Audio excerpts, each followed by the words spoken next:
Vamos a ver este tema, rectificador de onda completa, como puente de diodos. Esta configuración, como la que usa un transformador un diodo, reside en un transformador y utiliza en su lugar cuatro diodos. Como sabemos, el circuito rectificador de onda completa realiza la misma función que un rectificador de media onda, pero la diferencia de este último recupera los semiciclos del bloque. En resumen, como se ha visto con el rectificador de onda completa, con vibración central permite tener un mayor porcentaje de elevado de voltaje en el nivel. ¿Cuál es la configuración de este rectificador? Pues bueno, en la parte izquierda, donde estamos viendo la parte del fusible y el transformador se mantiene igual. Y pues ahora podemos observar que no hay derivación central y de hecho, aunque estuviera, no se va a usar. Vemos la configuración en la carpa de cuatro diodos de 1, 2, 3 y 4. Evidentemente la resistencia de cada es una señal sinusoidal o sinusoidal y se deben analizar los dos semiciclos, denotados como ciclo positivo y negativo. En la imagen podemos enfocarnos en la primera parte que corresponde al semiciclo positivo y podemos ver que en esta condición la fuente de corriente alterna obtiene esta polaridad. Y si vemos que esta misma se traslada al lado primario del transformador y por consecuencia al lado secundario. Nuevamente vemos que está un transformador 1-1 y no habrá ni habrá reductor de voltaje. Y comenzamos con el análisis.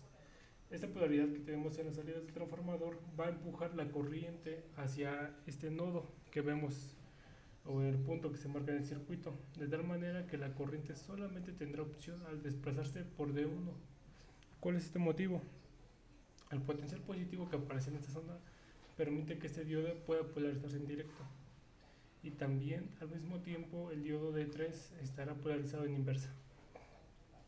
Por lo tanto, la corriente circula a través de D1. Cuando llega a este nodo o a ese punto, la corriente tiene dos opciones para circular, a través de la carga o a través de D4. Pero nuevamente este potencial, si bien es más bajo con respecto a ese, pues este mismo es más alto con respecto al otro punto. Por lo tanto, el diodo D4 queda polarizado en inversa. La corriente circula entonces a través de la resistencia de la carga y por esa dirección la polaridad que tiene el voltaje en las terminales del resistor se presenta como positivo y negativo. De tal manera que lo que ve el resistor de carga es la entrega de ese semiciclo positivo y sabemos que es la misma frecuencia y en este caso también la misma amplitud porque no hubo reducción de voltaje. Después de que pasa la resistencia de carga, llega a este punto a través de la Tierra. Entonces tiene dos opciones, ir hacia D3 o ir hacia D2. Sin embargo, este nodo o este punto, eléctricamente hablando, tiene un potencial más bajo que el de D3. Por lo tanto, la corriente no puede circular a través de este diodo. La opción que le queda es, sabiendo que este potencial eléctrico es más alto que en el cátodo del diodo 2, es circular a través de ahí. Cuando llega a este punto, nuevamente la opción que tiene es regresarse al transformador o ir hacia el diodo de sub 4. Sin embargo, pues este potencial eléctrico es más bajo que el de acá y la corriente no puede circular a través de este diodo. Por lo tanto, la corriente tendrá que regresarse al terminal negativo del transformador. Ahora, ¿qué pasa durante el semiciclo negativo? Pues bueno, ahora sabiendo esto, pues la polaridad de repente queda de esta manera. La de devanado primario del transformador queda igual con la misma polaridad y por consecuencia también la del devanado secundario del transformador. Con esta polaridad el empuje de la corriente es ahora a través de esta trayectoria que vemos a continuación. Cuando llega a este nodo, la corriente, la opción que tiene es circular a través de este diodo para ir a la resistencia de carga o ir hacia donde se encuentra la Tierra. Más sin embargo, este potencial eléctrico alto evita que la corriente circule a través de este diodo y permite que vaya hacia la resistencia de carga. Cuando llega a este punto, se observa el mismo fenómeno, no va a poder circular a través de este diodo, regresando al punto inicial donde fue la porción directa. Y la opción que le queda es circular la corriente a través de la resistencia de carga. Pero viendo nuevamente esta dirección de la dirección permite que la resistencia de carga pueda ver un semiciclo positivo nuevamente, que es lo que observamos en la parte negra de abajo. Pues nuevamente la corriente que circula a través de la Tierra y llega a este nodo. Recordemos que en este punto, eléctricamente hablando, existe un potencial eléctrico más bajo que el del punto de acá, o en este nodo se puede definir. Por esta razón la corriente no circula hacia acá y tendrá que ir hacia la parte superior. Cuando la corriente llega a este nodo nuevamente, tiene la opción de ir hacia esta trayectoria o hacia esta trayectoria. Más sin embargo, este potencial eléctrico ahora es el más bajo y por lo tanto la corriente no puede circular a través de ese diodo, lo que provoca que esa corriente debe salir del transformador. Ahora, ¿qué parámetros necesitamos para establecer el rectificador? Pues recordemos que son los más importantes, que es el voltaje pico de salida, que se obtiene en la resistencia de carga, y el voltaje de pico inverso, que se obtiene en las terminales ahora de los dos diodos, o de los diodos que quedan en posición inversa en cada semiciclo. El voltaje pico de salida. Podemos observar que cuando tenemos el semiciclo positivo, que es la polaridad positiva y negativa, el positivo y negativo, pues sabemos que el diodo de sub 3 y de sub 4 quedan polarizados inversamente. El voltaje pico de salida es el que medimos en la resistencia de carga. Al analizar el semiciclo positivo, tenemos esta polaridad más y menos, a la salida del secundario. Y sabemos que esta condición, los diodos de sub 1 y de sub 2 quedan polarizados directa. Pero vamos a asumir que estos diodos son ideales, lo que nos dice que no va a haber caída de voltaje entre nuestros terminales. En resumen, estos dos puntos estarían conectados con un cortocircuito o también pues con un alambre en el cual no hay una caída de voltaje. Ponemos todos los cuadros en turquesa pues para recordar que estos se encuentran polarizados en inversa. Es solamente una señal para pues verlos. De esta manera podemos saber que si notamos que ese nodo que representa al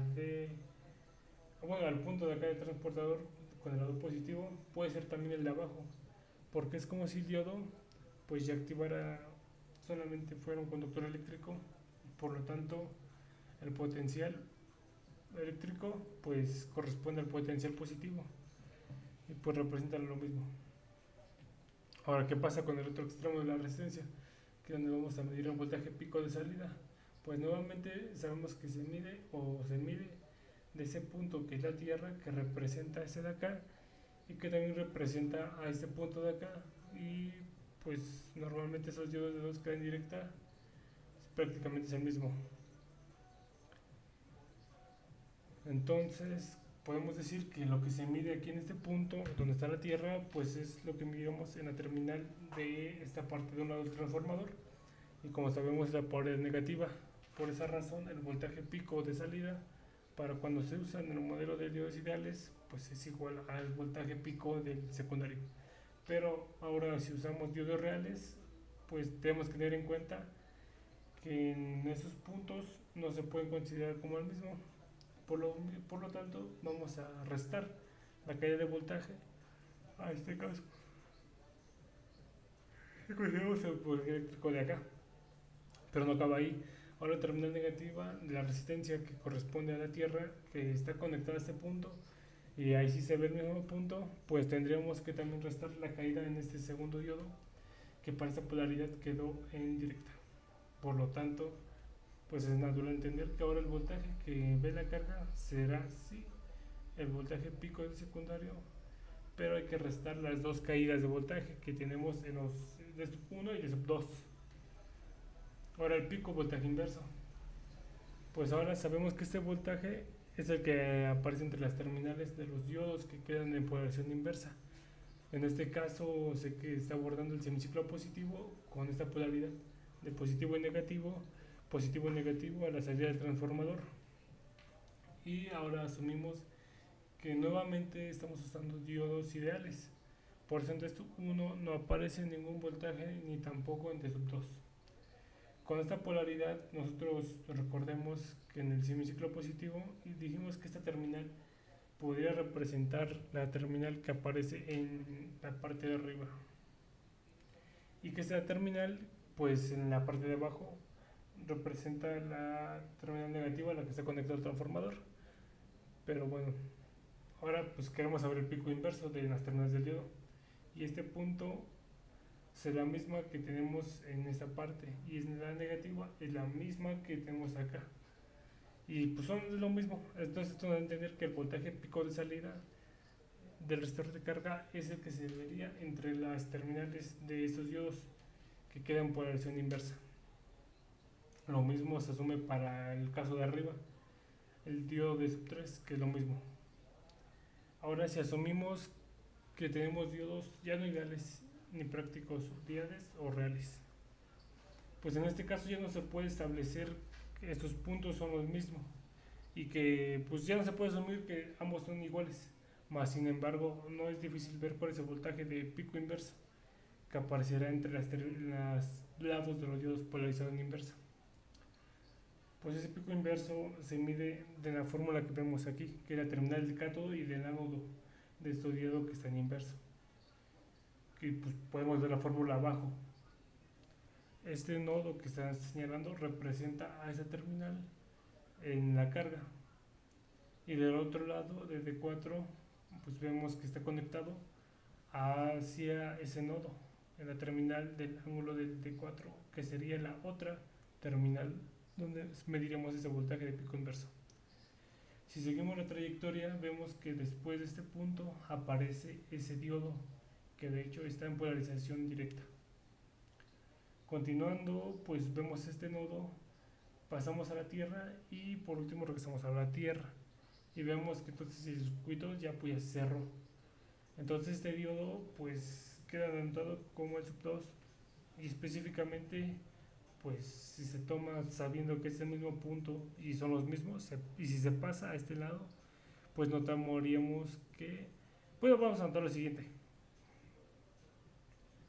el resistor de carga y este diodo que está en polarización directa, positivo y negativo, pues el voltaje que suman entre ambos corresponde a, pues al punto que se mide entre este punto y este punto, corresponde al voltaje de pico inverso, de tal manera que el voltaje pico de salida más la caída de 0.7 volts en el diodo de sub 2 que se da acá, que en polarización directa pues representa el mismo voltaje que aparece en el voltaje de las terminales del diodo sub 4. Y pues como parte final ya vemos los tipos de puentes de diodos, vemos los 4 que estamos viendo en la imagen anterior y otros encapsulados que se emplean en circuitos de mayor consumo de potencia. Y con eso terminamos el video de hoy. Y bueno, una vez diciendo que disculpe si no veo directamente la cámara o cierro los ojos, pero sigo con el mismo problema de los ojos, que me lastima un poco la luz, bueno, demasiado la luz. Entonces, pues por esa parte, pues una disculpa. Y de ahí en fuera, pues ya sería todo. Muchas gracias. Tardes, noches, días, mañanas. Nos vemos la próxima clase. Hasta luego.